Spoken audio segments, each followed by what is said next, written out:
오늘 말씀은 이사야 54장입니다. 이사야 54장.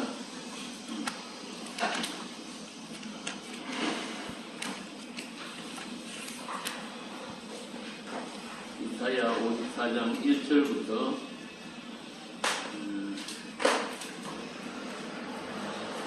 17절까지 1절에서 17절까지 좀 기니까 한 절씩 교도가도록 하겠습니다. 잉태치 못하며 출산하지 못한 너는 노래할지어다. 상고를 겪지 못한 너는 외쳐 노래할지어다. 이는 홀로 된 여인의 자식이 남편 있는 자의 자식보다 많음이라. 여호와께서 말씀하셨느니라.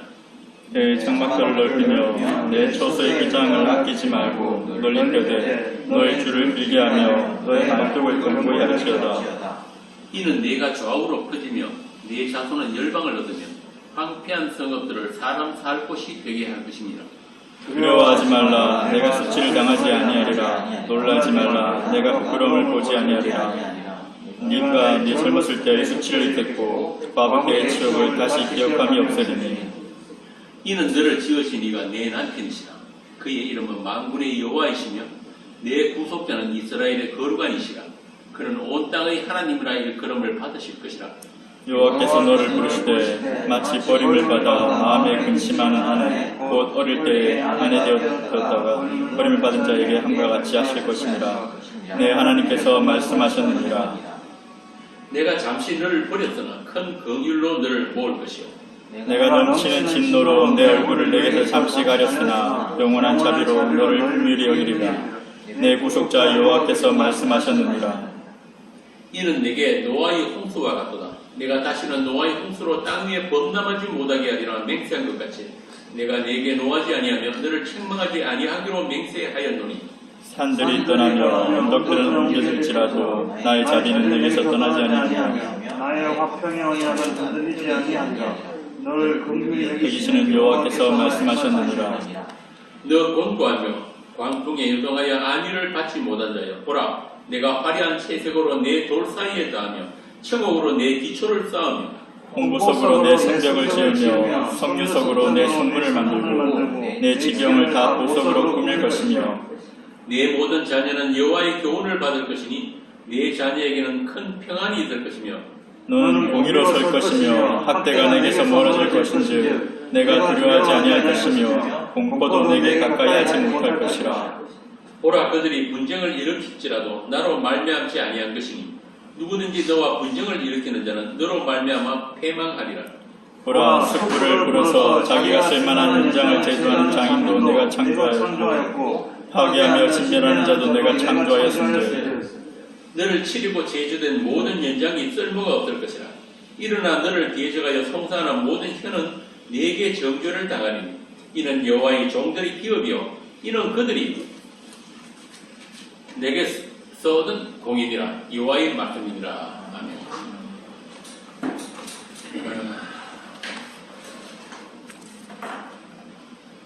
성경에 보면은 하나님을 창조주 또는 왕, 구속자, 또 어디에는 아버지, 친구라고 그렇게 표현하기도 합니다.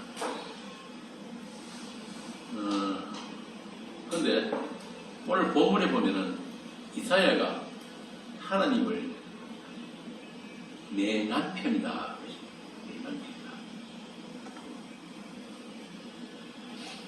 1절에 보면은 잉태치 못하고 출산하지 못한 너는 노래할지어다. 5절에 이는 너를 지으신 이가 내 남편이며 그의 이름은 만군의 여호와다. 그러니까 이 말씀을 연결하면은 이스라엘의 남편은 거룩한 하나님이시기 때문에 이스라엘이 잉태치 못하고 출산하지 못하는 여인이다. 이런 이야기. 이게 무슨 말일까요? 사도 바울은 오늘 이 본문을, 이사야 본문을 인용해가지고 갈라디아 교회에 쓴 편지에 보면은 잉태하지 못하는 자, 상고를 모르는 자는 율법과 관련이 있다. 그러니까 옛 언약과 관련이 있다. 이렇게 이야기를 한다고. 그러니까 항상 이 구약의 말씀들은 신약의 사도들의 해석을 따라야 된다 그러죠. 갈라디아서 4장 21절 한번 보고 갑시다. 이게 어떤 해석인지 갈라디아서 4장 21절에서 31절까지 누가 한번 읽어보세요. 내게 말하라. 율법 아래에 있고자 하는 자들아, 율법을 듣지 못하였느냐? 기록된 바 아브라함에게 두 아들이 있으니 하나는 여종에게서 하나는 자유 있는 여자에게서 낳다 하였으며 여종에게서는 육체를 따라 낳고 자유 있는 여자에게서는 약속으로 말미암았느니라. 이것은 비유니 이 여자들은 두 언약이라. 하나는 신의 산으로부터 종을 낳은 자니 곧 하갈이라. 이 하갈은 아라비아에 있는 신의 산으로서 지금 있는 예루살렘과 같은 곳이니 그가 그 자녀들과 더불어 종노릇하고 오직 위에 있는 예루살렘은 자유자니 곧 우리 어머니라. 기록된 바 잉태하지 못한 자여 즐거워하라. 산고를 모르는 자여 소리질러 외치라. 이는 홀로 사는 자의 자녀가 남편 있는 자의 자녀보다 많음이라 하였으니 형제들아 너희는 이삭과 같이 약속의 자녀라. 그러나 그때의 육체를 따라 난 자가 성령을 따라 난 자를 박해한 것 같이 이제도 그러하도다. 그러나 성경이 무엇을 말하느냐? 여종과 그 아들을 내쫓아라. 여종의 아들이 자유 있는 여자의 아들과 더불어 유업을 얻지 못하리라 하였느니라. 그런즉 형제들아 우리는 여종의 자녀가 아니요 자유 있는 여자의 자녀니라. 사도 바울이 율법과 복음의 관계를 설명하면서 이사야 본문을 인용을 했단 말이에요. 여기 보면 육체를 따라 난 자녀와 약속으로 난 자가 나오는데, 그리고 그 두 자녀를 두 언약이라고 해요. 그러니까 옛 언약과 새 언약. 쉽게 말해서 옛 언약 율법은 생명을 잉태하지 못한다. 출산하지 못한다. 그래서 아브라함이 유의 행위로 낳은 아들 이스마엘과 약속의 아들 이삭을 비교하면서 율법의 성전인 시내산과 하늘의 예루살렘부터 난 약속의 자녀들을 설명을 해주겠단 말이에요. 그래서 하나님께서 이 이스라엘은 잉태치 못하고 출산하지 못하는 여자다. 옛 언약 율법 행위를 내놓아 가지고는 어느 누구도 생명을 잉태할 수 없다. 율법이 문제가 아니라 인간이 정상이 아니기 때문에 그렇다 이 말입니다.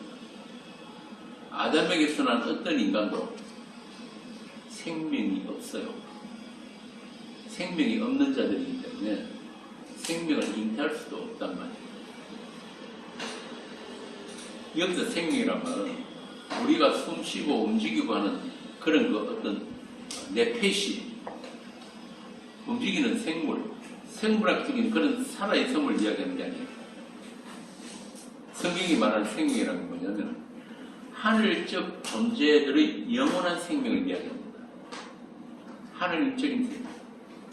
그래서 갈라디아서 3장 16절에 보면은 하나님께서 아브라함에게 약속하신 아들, 그 씨는 누구라 그러죠? 복수가 아닙니다. 아브라함에게 처음에 약속하실 때는 하늘의 별과 바다의 모래같이 많을 것이라 해놔놓고 나중에 사도 바울이 그걸 해석을 어떻게 하냐면은 그 씨는 단수다. 한 분 예수 그리스도다 이렇게 설명한다.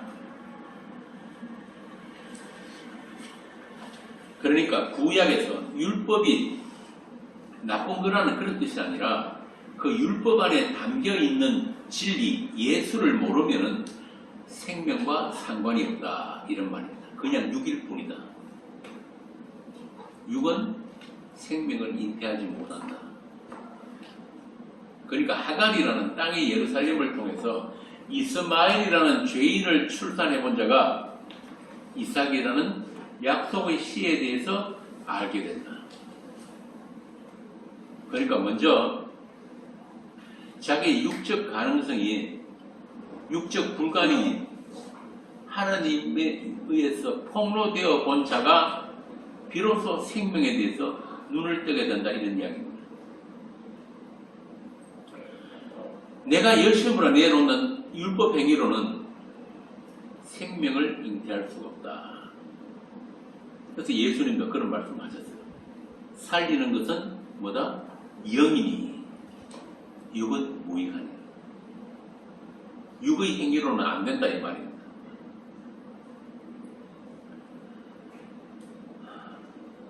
우리 인간은 태어날 때부터 종교인이라고 그랬습니다.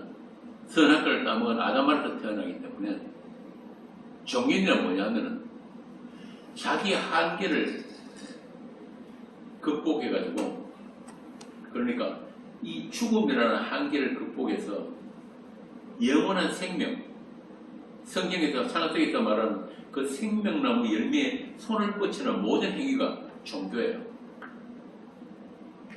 그러니까 종교인 아닌 사람은 아무도 없어요. 나는 무교인이다 그래도 무교라는 종교인이란 말이에요, 인간은. 그런데 그들이 내놓는 어떤 종교 행위라도, 어떤 선악 행위라도 생명하고는 상관이 없다. 그러면 이 성경에서 말하는 생명은, 잉태하는 생명은, 출산하는 생명은, 그 씨는 어떻게 주어지는가? 우리가 전에 한 몇 달 동안 언약에 대해서 공부할 때 봤죠. 하나님께서 아브라함에게 언약하실 때, 약속을 주실 때 바로 이삭을 주시지 않고 아브라함에게 뭘 하라고 지시한 게 있습니다. 그게 뭐였죠? 할례 언약. 그게 무슨 말이냐 하면, 하나님이 주시는 씨는 인간의 생식 능력, 육적 가능성으로는 낳을 수 없는 아들이 이삭이라는 것을 가르치기 위해 가지고 먼저 할례 때 행하게 하신 거예요. 그러니까 이 할례란 말은 뭐냐면, 우리 어떤 인간들의 어떤 육적 가능성, 아담의 혈통으로부터 끊어진, 아담은 계속 자식을 낳고 낳아봤자, 창세기 5장에서 거기 보면 계속 뭐가 나옵니까? 그들이 몇 살을 살고 죽었더라의 족보밖에 안 나오는 거예요. 그걸 확인시켜 주는 게 뭐냐면 아브라함에게 하라고 하신 할례 언약이었단 말이에요. 그래서 이 아브라함의 할례 언약은 어디에서 완성이 되는 거예요? 어디서 완성이 됩니까? 또 상품 거래야 되나? 아직까지 상품. 우리 주일학 학생들 대단해요. 얼마나 닦을 줄 알았는지. 뭐예요? 어디서 완성된다? 골로새서 2장 11절부터 15절을 읽고.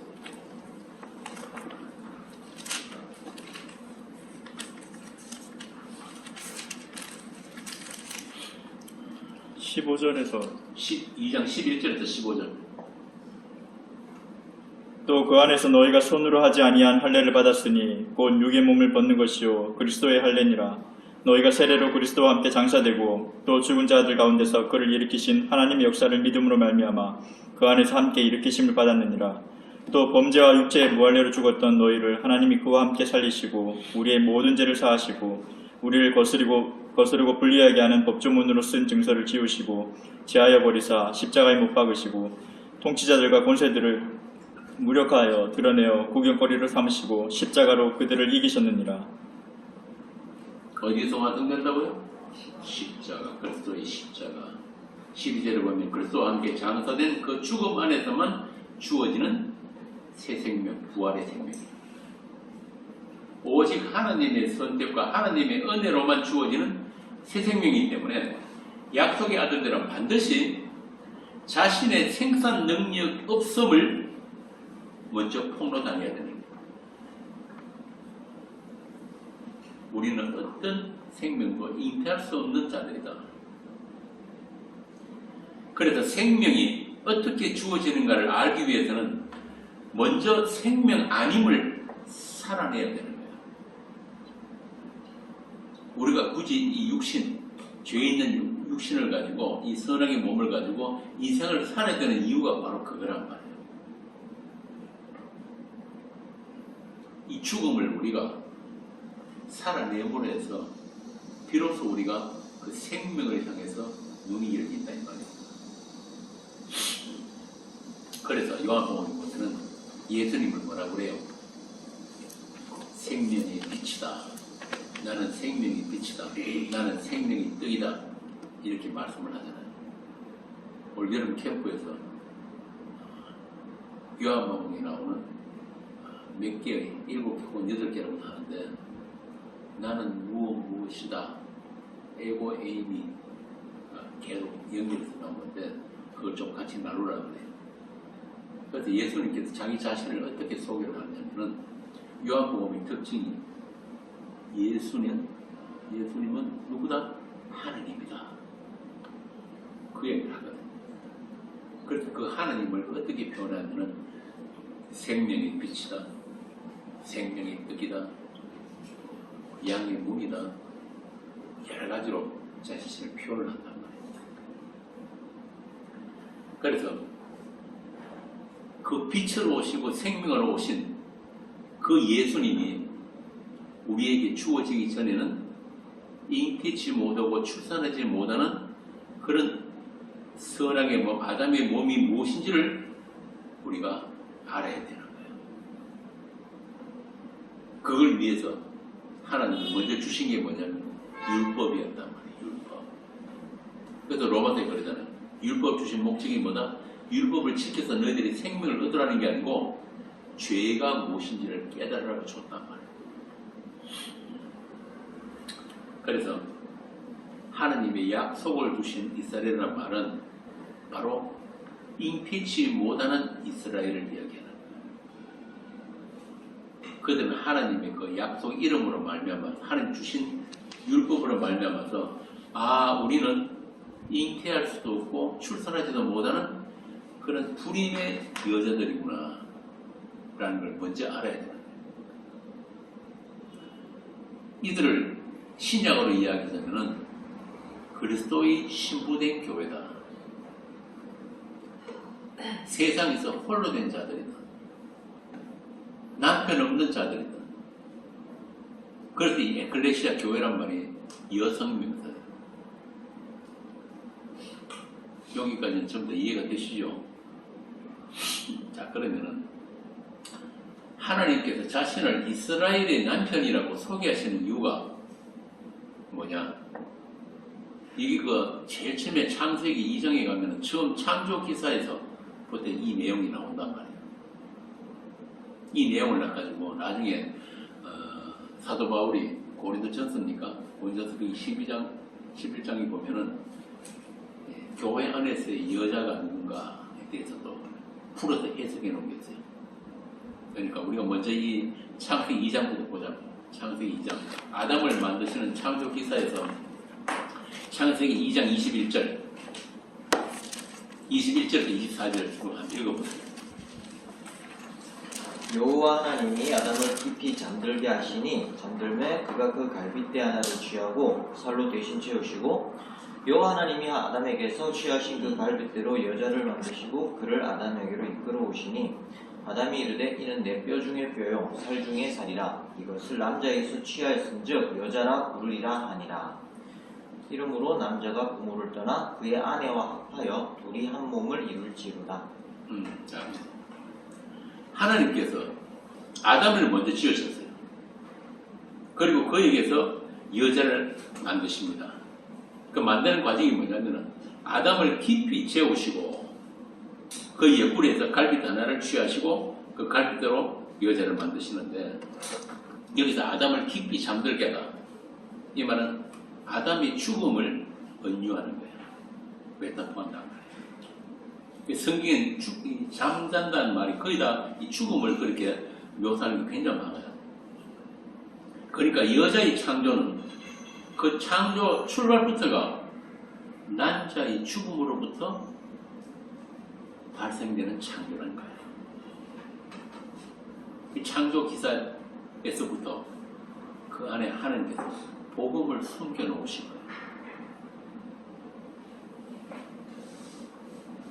그래서 여자는 반드시 그 남자는 아담과 하나일 때만 사람이에요. 여자 혼자 독립적으로 존재가 될 수가 없어요. 여자는. 제가 말하는 이 여자란 말은 여러분 남자 여자 그 이야기 아닙니다. 사람은 반드시, 교회는 반드시 예수 그리스도 안에 있을 때만 존재해요. 그걸 사람이라고 한단 말이에요. 남자와 별개로 존재할 수 있는 여자는 없습니다. 다시 말해서 그리스도와 별개로 존재할 수 있는 교회는 없어요. 이 굉장히 의미심장한 이야기입니다. 제가 왜 이런 이야기를 하냐면 그리스도와 아무 상관없는 교회가 너무 많아서 그래요.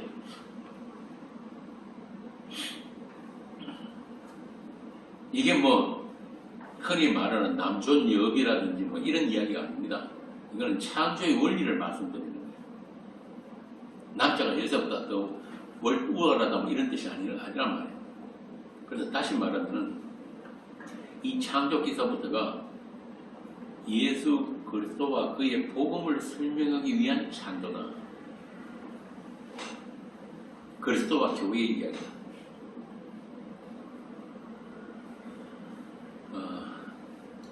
사도의 서신에 보면은 고린도전서 아까 말씀드린 그 11장이나 디모데전서 2장 같은 데 보면은 이 여러 가지 이야기가 많이 나옵니다. 남자가 여자보다 먼저 창조되었지 여자가 남자보다 먼저 창조된 것이 아니다. 또 여자가 범죄했지 남자가 범죄한 게 아니다. 여자가 먼저 선악과 따먹었다 이 말이에요. 사도가 굳이 이런 말을 하는 이유가 바로 이 창조의 원리를 설명해 주기 위해서 복음 이야기란 말이에요.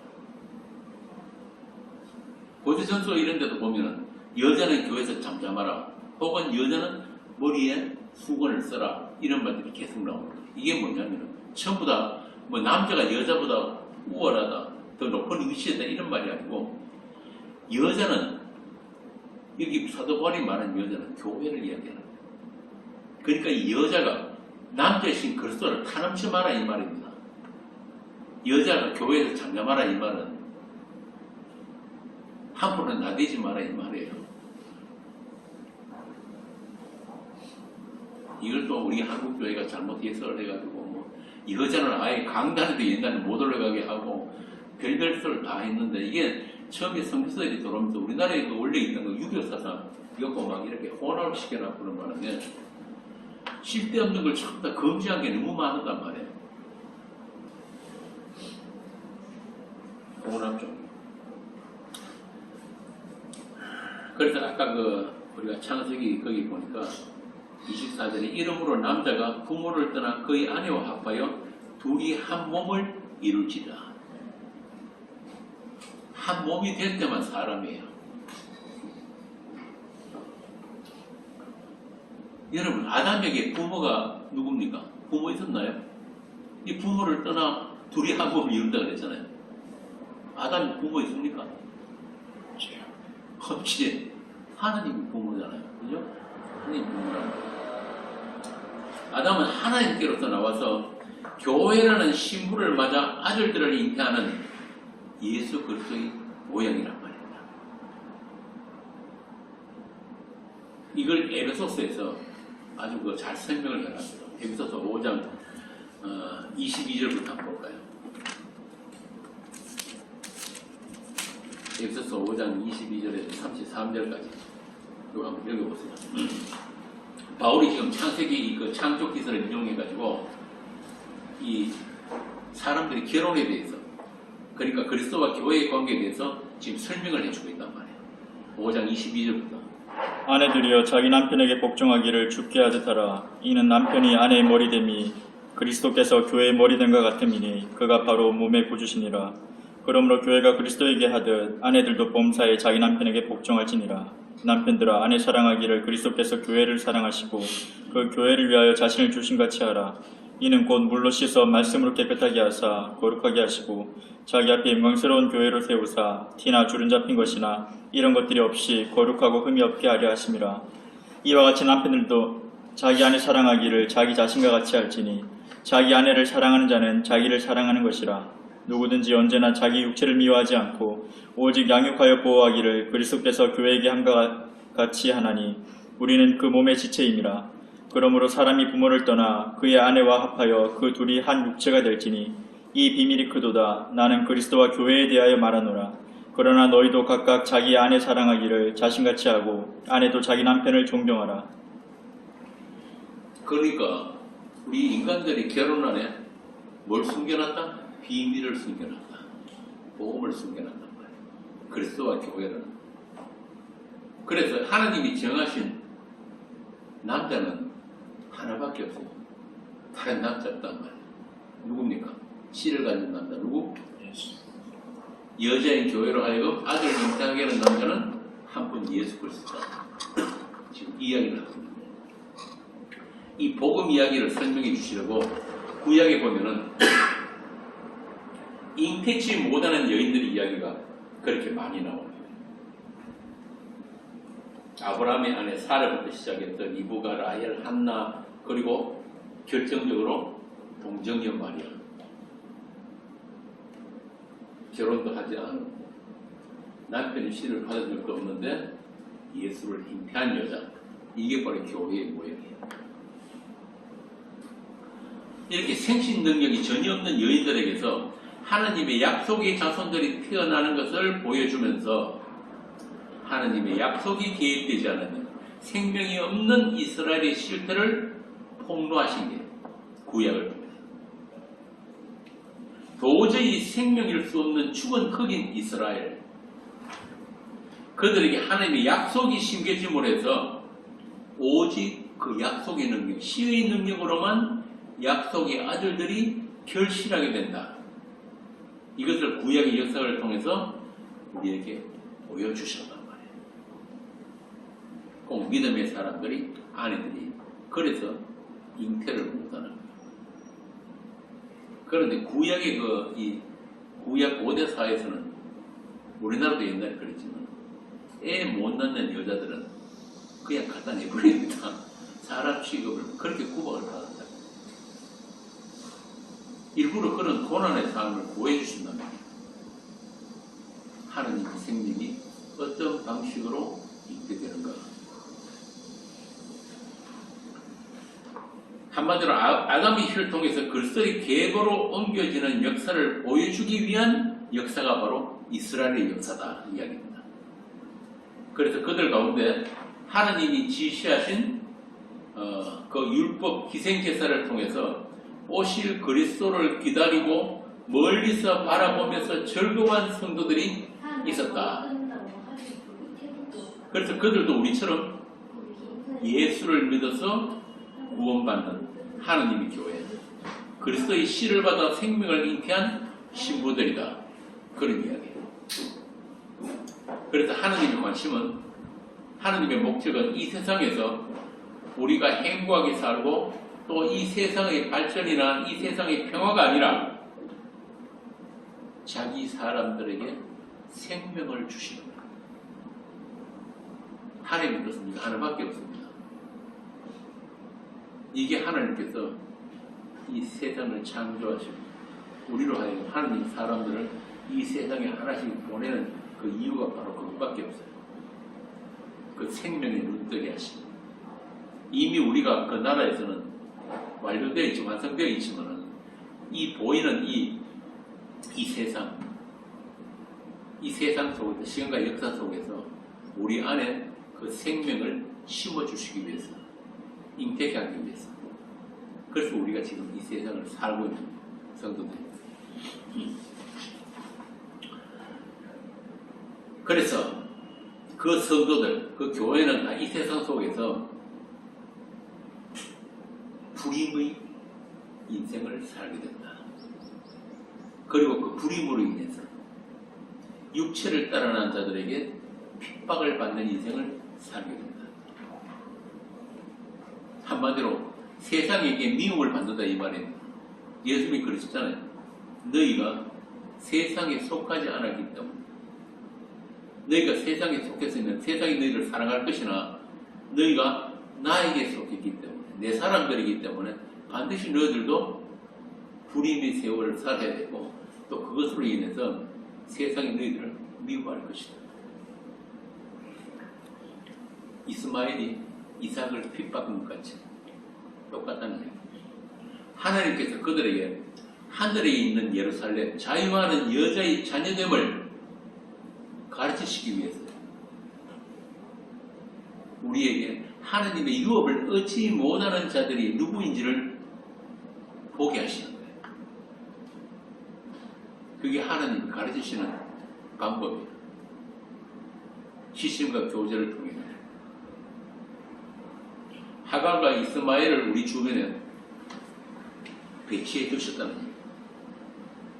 그들을 통해서 하나님의 여자는 땅에는 없는 남편, 씨를 가진 하늘의 남편만 기다리게 된다는 거예요. 단순히 자식만 낳고 싶은 욕심 그런 정도가 아니라 마침내 생명에 대해서 눈을 뜨게 된다. 이 세상에는 나에게 씨를 줄 남편이 없다. 아들을 낳게 할 어떤 존재도 없다. 이걸 알게 하려고 결혼을 한다 이 말입니다. 이게 바울이 이야기예요. 제 이야기가 아니라. 그래서 어떤 사람은 뭐 남편이 남의 편에 준말이라고 하는데 이 에베소서 말씀대로 그리스도와 교회의 관계를 알아버렸으면은 그 남의 편 때문에 속썩일 일이 없단 말이에요. 예수 잘 섬기시라고 예수 안 믿는 남편도 하나님이 붙여주신 귀한 남의 편이니까 그 남의 편 얼마나 그 역할을 한다고 고생이 많겠어요. 그러니까 잘 섬겨야 되는 거예요. 남편이든 아내든 간에. 여하튼 하늘나라에서는 장가도 안 가고 시집도 안 갑니다. 그러니까 세상에서의 모든 관계는 그날에 가면 해체되고 없어요. 거기는 오직 한 분 예수 신랑밖에 없단 말이에요. 그래서 바울 사도가 그러잖아요. 고린도서에 보면 안 믿는 신랑이 안 믿는 남편이 이혼 안 하고 살자고 하면 그냥 살아라. 그 씨 없는 신랑하고 사는 게 영원한 생명에 어떤 영향도 미치지 못하니까 이혼하자고 하면 해주면 되고 그냥 살자 하면 살면 되는 거예요.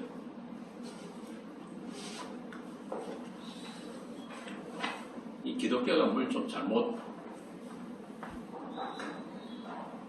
해가지고 이 이혼 문제 때문에 상담하고 하는 분이 의외로 굉장히 많거든요.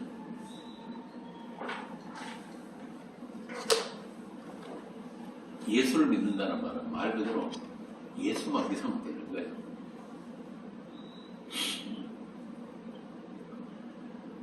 구약에는 하나님께서 우리 신부된 교회를 그렇게 위로하는 말씀들이 계속 나와요. 이들이 세상에서는 인기치 못한다 하더라도 너희들의 신랑은 거룩한 여호와 하나님이다. 너희 신랑 따로 있으니까 그 세상 고생 그거 금방 지나가는 거야. 시편 113편 한번 봅시다. 시편 113편 9절.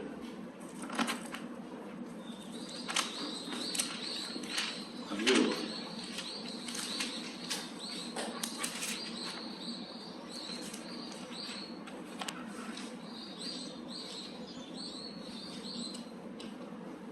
또 임신하지 못하던 여자를 집에 살게 하사 자녀들을 즐겁게 하는 어머니가 되게 하시는도다. 할렐루야. 이사야 66장에도 같은 말씀이 나와요. 여호와께서 이르시되 내가 아이를 갖도록 하였은즉 해산하게 하지 아니하겠느냐. 이미 이스라엘 하나님의 성도에게는 씨가 심겨졌단 말이에요. 내 하나님이 이르시되 나는 해산하게 하는 이인즉 어찌 태를 닫겠느냐. 그러니까 니들이 지금 애 없다고 해가지고 그것 가지고 실망하지 말라는 거예요. 하나님 말씀하시는 그 아들은 그런 거 아닙니까? 그 아들 아닙니까? 이렇게 세상 속에서 잉태치 못하는 교회들에 대한 위로와 소망의 말씀들이 많이 기록되어 있습니다. 오늘 그 이사야 본문도 마찬가지잖아요. 4절 5절에 보면 두려워하지 말라 네가 수치를 당하지 아니하리라. 놀라지 말라 네가 부끄러움을 보지 아니하리라. 네가 네 젊었을 때의 수치를 잊겠고, 이게 바로 뭐냐면 그게 잉태치 못한 수치를 져요.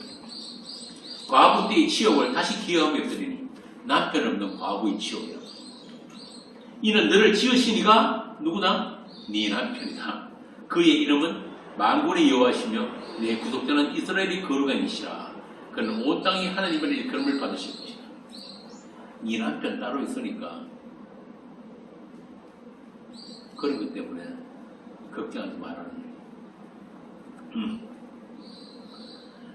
우리를 지으신 자가 우리를 잉태케 하시는 남편이다.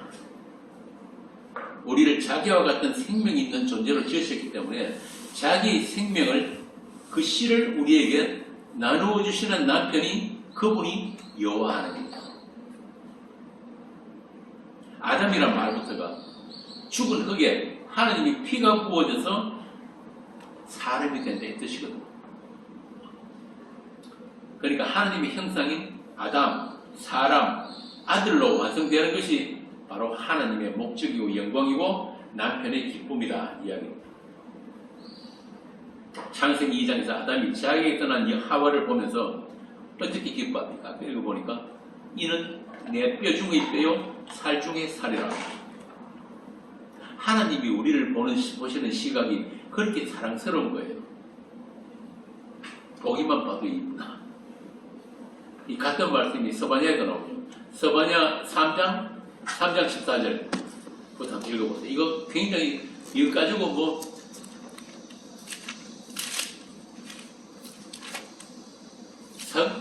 성가됩니까? 찬양대 이름도 많이 만들고 하는데 3장 14절 시온에 따라 노래할지어다. 이스라엘아 기쁘게 부를지어다. 예루살렘 따라 전심으로 기뻐하며 즐거워할지어다. 14절 17절까지 여호와가 내 형벌을 제거하였고 내 원수를 쫓아냈으며 이스라엘 왕 여호와가 내 가운데 계시니 내가 다시는 화를 당할까 두려워하지 아니할 것이라. 그날에 사람이 예루살렘에 이르기를 두려워하지 말라. 시온아 내 손을 누르뜨리지 말라. 너희 하나님 여호와가 너희 가운데 계시니 그는 구원을 베푸실 젖는 자이시라. 그가 너로 말미암아 기쁨을 이기지 못하시며 너를 잠잠히 사랑하시며 너로 말미암아 즐거이 부르며 기뻐하시리라 하리라. 너로 말미암아 기쁨을 이기지 못하며 너를 잠잠히 사랑하시며 너로 말미암아 즐거이 부르며 기뻐하시리라. 이게 창세기 2장에 아담은 예수 그리스도를 모형한다고 그랬죠. 바로 예수 그리스도가 그분이 우리 교회를 바라보시는 시각이라고 해요. 우리로 말미암아 기쁨을 이기지 못하는, 보면 볼수록 이쁘다. 실감을 안 하는 것 같은데. 제가 전에 이 성경에서 말하는 사랑은 존재론적인 사랑이라고 했죠. 우리가 어떤 행위를 해가지고 그분께 뭘 드려가지고 사랑받을 만한 짓을 해서 우리가 사랑받는 게 아니다. 우리 존재 자체가 그분의 기쁨이고 그분의 충만이다 이 말입니다. 우리가 그분한테 무슨 이쁜 짓을 할 게 뭐 있습니까? 나오는 게 죄밖에 없는데. 그럼에도 불구하고 그분이 우리를 보시는 시각은 우리의 이성 자체가 그분의 기쁨이고 그분의 사랑이란 말입니다. 우리가 아니면 그분은 아예 충만치 않기로 하신 분이에요.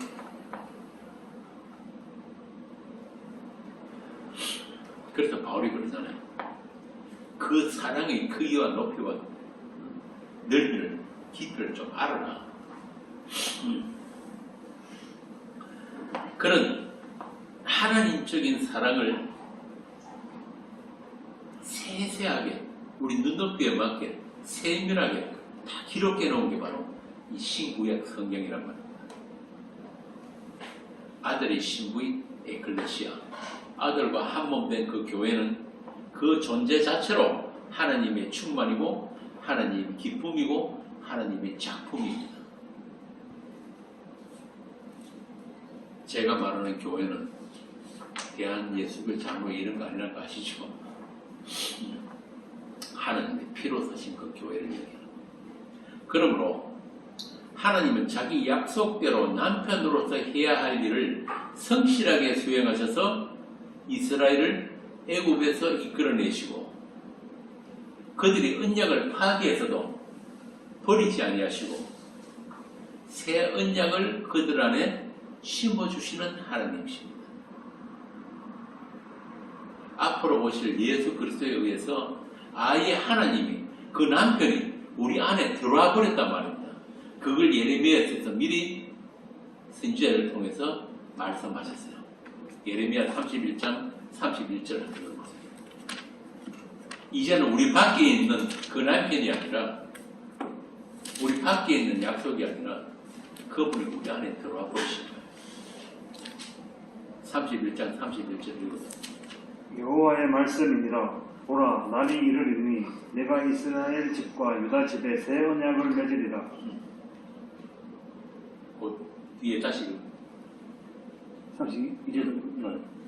이 언약은 내가 그들의 조상들의 손을 잡고 애굽 땅에서 인도하여 내던 날에 맺은 것과 같지 아니할 것은 내가 그들의 남편이 되었어도 그들이 내 언약을 깨뜨렸습니다. 여호와의 말씀입니다. 그러나 그날 후에 내가 이스라엘 집과 맺을 언약은 이러하니 곧 내가 나의 법을 그들의 속에 두며 그들의 마음에 기록하여 나는 그들의 하나님이 되고 그들은 내 백성이 될 것이라. 여호와의 말씀이니라. 이제는 돌판에 모세를 통해서 시켜주신 그 밖에 있는 말씀이 아니고 그 말씀이 약속이 언약이 그분 자신이 우리 안으로 들어와 버리신단 말이에요. 다시 말하면 한 몸이 되는 거예요. 한 몸이. 이게 새 언약이에요.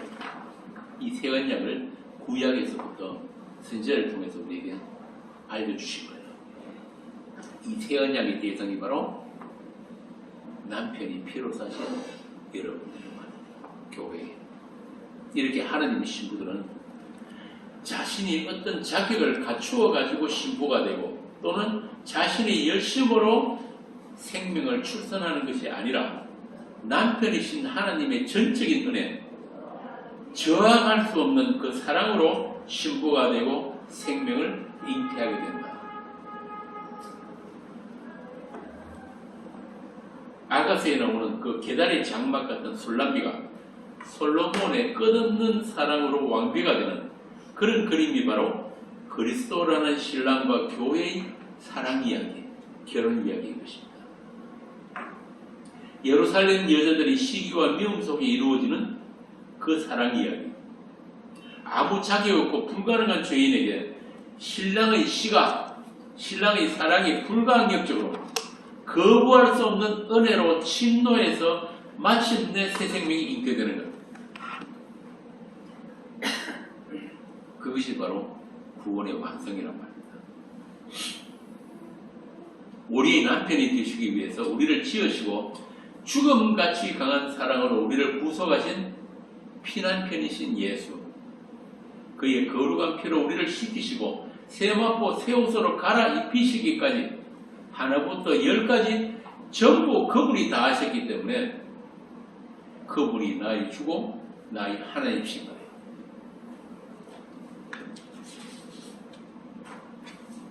그게 우리가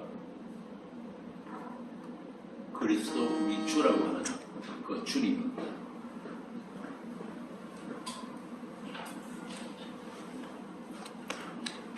그런데 우린 본래 없음이었잖아요. 그죠? 우리를 창조하기 전에는 우리는 없음이었기 때문에 뒷거리기 때문에 그분을 그냥 우리에게 담아주실 수가 없기 때문에 그 은혜와 사랑을 우리가 인식할 그런 지각조차 없었기 때문에 그런 불가능한 신부에게 씨를 심고 생명을 잉태하기 위해서 마침내 하나님이 가족이 되게 하는 그 신랑의 존재가 어떤 분인지를 우리에게 깨닫게 해주시기 위해서 우리를 잠시 하나님을 떠난 자로, 홀로 된 자로 세상 속에서 살게 하셨다. 이게 바로 세상을 살아가는 우리 성도들의 실존이다. 그 말씀이에요. 그게 오늘 본문에 나오는 6절에서 9절까지 말씀입니다. 제가 한번 읽어볼게요. 여호와께서 너를 부르시되 마치 버림을 받아 마음에 근심하는 아내, 곧 어릴 때의 아내 되었다가 버림을 받은 자에게 함과 같이 하실 것임이라.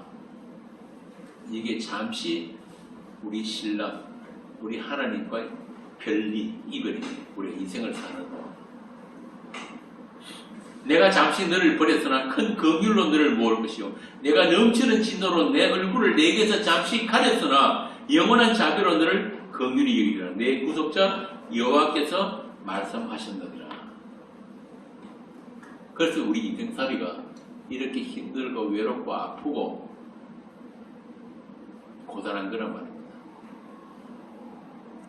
그래서 바울이 로마서에서 말하고 합니다.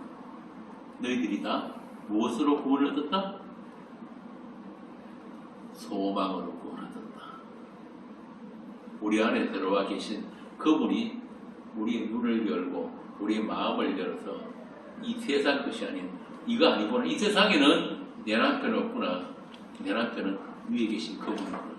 그걸 알게 하는 그 상태가 그 현실이 바로 우리 구원이다. 그 말입니다.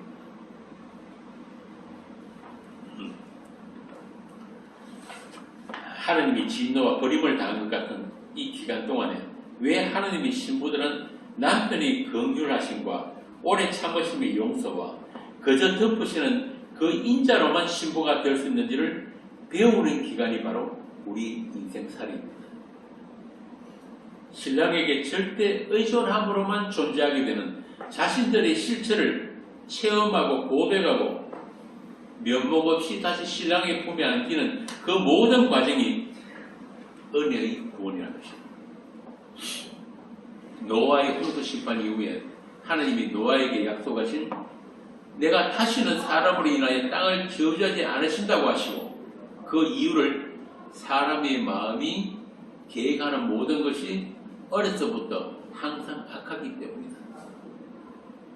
그래서 오늘 본문 이사야의 말로 하면 니들은 생명을 잉태치 못하는 죽은 자들이기 때문에 나는 너희들에게 어떤 기도도 하지 않고 나의 긍휼과 나의 일방적인 은혜와 능력으로 또 나의 피로 덮는 용서로 너희들을 내 신부로 불러내었으며 내가 약속의 씨를 심겠다는 선언이에요.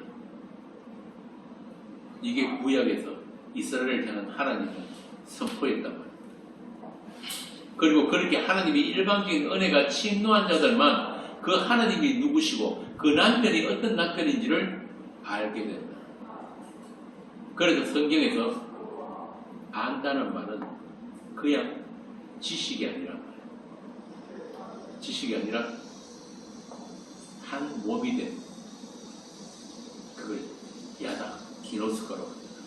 그렇게 씻는 생명의 역사를 통해서만 우리 신랑 예수의 하나님 되심을 비로소 알게 되고 그 이름 앞에 우리가 우리 전 존재를 의탁하게 됩니다. 그분이 죽음이 나누어지고 그분이 생명이 나누어지는 그 십자가 안에서 비로소 신랑과 신부가 하나가 되는 어린 양의 혼인잔치가 완성이 된다. 그 이야기입니다. 그래서 그 십자가를 모르면 아무것도 모르는 거예요. 그 십자가에 우리 신랑과 함께 못 박힌 적이 없는 자들은 신랑을 모르는 자들입니다.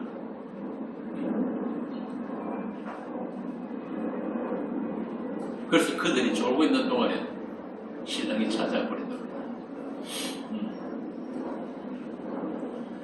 그래서 십자가는 이미 창세전에 세워진 십자가입니다.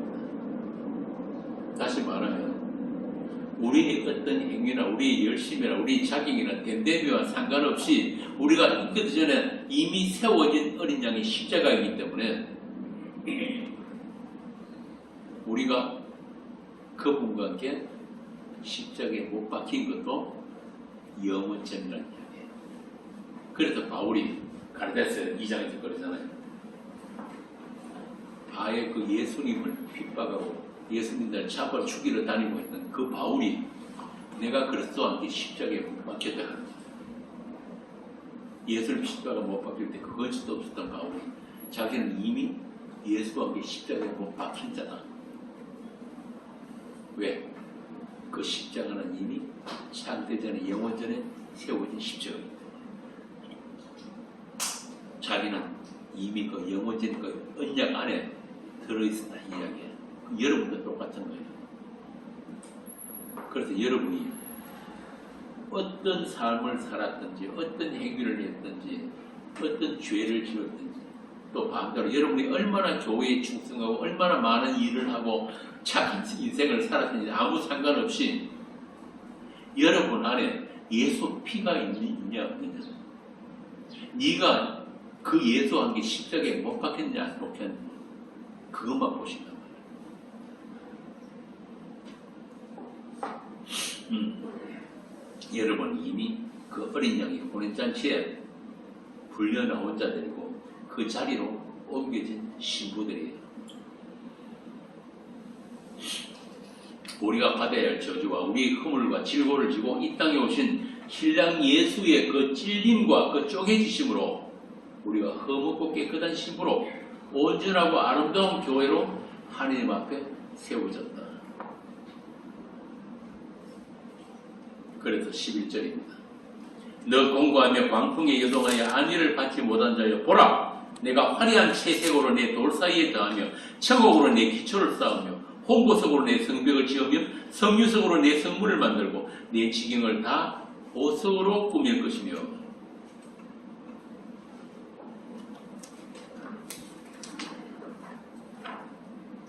도저히 불가능한 인태치 못하는 죄인들을 평생토록 하는 일이라고는 몸 파는 일밖에 한 게 없는 창녀 고멜들을 이렇게 아름다운 신부로 온갖 아름다운 보석으로 장식해 주신 분이 우리를 피로 사신 신랑 예수입니다. 피로 빤 세마포 옷으로 입히시고 영원한 하나님의 가족이 되게 하신 그 은혜와 사랑의 깊이와 높이와 크기를 알아서 그 사랑 안으로 더 깊이 빠져들어가는 침잠해가는 그런 남은 인생들이 되시기를 빕니다. 호세아 2장 19절 읽고 강론을 마치겠습니다. 2장 19절입니다.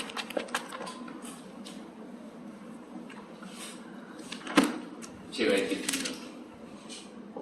내가 네게 장가들어 영원히 살되 의와 공변됨과 은총과 긍휼히 여김으로 네게 장가들며 진실함으로 네게 장가들지니 네가 여호와를 알리라. 네가 여호와를 알리라. 아멘. 기도하겠습니다.